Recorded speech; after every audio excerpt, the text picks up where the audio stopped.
Mobilierul masiv este din nou prezent în emisiunea noastră. Iată că stăm de vorbă din nou cu un producător renumit al mobilierului din lemn masiv. Sărut mâna și bine te-am găsit! Bună ziua și bine ați venit!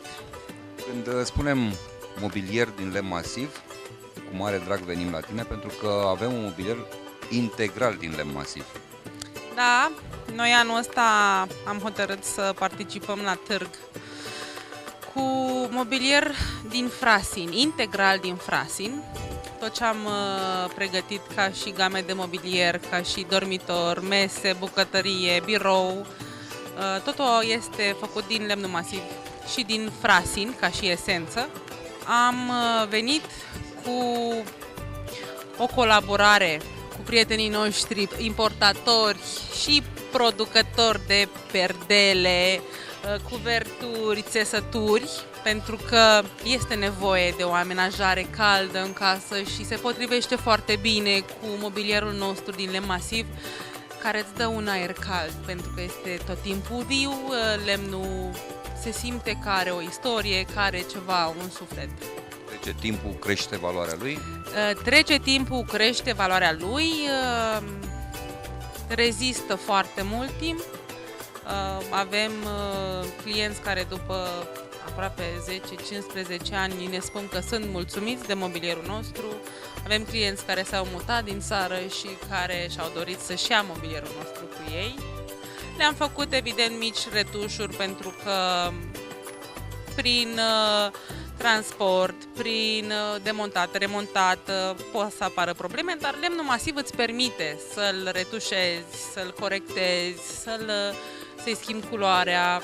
Anul ăsta am venit și cu culori puternice. Asta vreau să spun, pentru că mai obișnuit să ai în colecțiile tale mobilier patinat, pe nuanțe deschise, pe marin. Da, avem niște combinații de culori anul ăsta pentru o bucătărie cu un somon patinat cu alb. Avem niște mese, o combinație de mov prună cu lila, lavandă și verde smarald. Avem clasicul finisaj pe nuc, care nu se va demoda niciodată, și multe alte mostre de culori care poate să ajute clientul să-și facă o idee ce putem să le oferim. Asta înseamnă că nu vinzi numai produsie de serie, chiar dacă e serie mică, mai mult ca sigur poți să realizezi și mobilier la comandă.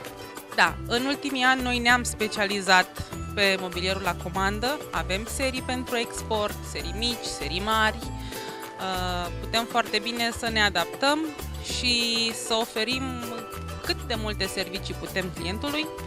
Suntem flexibili, suntem deschiși la nou, la colaborări cu parteneri, cu combinații de fier, de piatră, de sticlă, țesături. Consider că un client trebuie să primească toate informațiile de care are nevoie, să-și poată mobila și să-și poată cumpăra o mobilă care să-i aducă plăcere în suflet, să se simtă bine în casa lui și să fie sigur că poate să o aibă pe viață.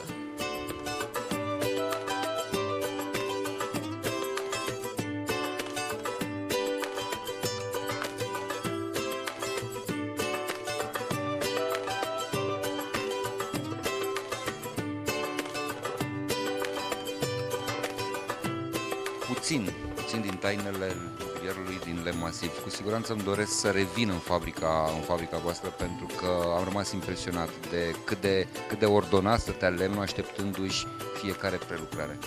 Da, noi am făcut niște reorganizări în fabrica noastră, încercăm să ne extindem, dorim să extindem și partea de finisaj, mai facem o hală, dorim să luăm utilaje noi, să devenim competitivi și să putem să oferim o mobilă de o calitate până la perfecțiune. Îți succes și cu siguranță vom veni din nou în fabrică pentru a ne explica prin câte procedee trebuie să treacă un lemn masiv până ajunge o piesă de mobilier. Încă o dată mulțumim! Plăcere și vă aștept!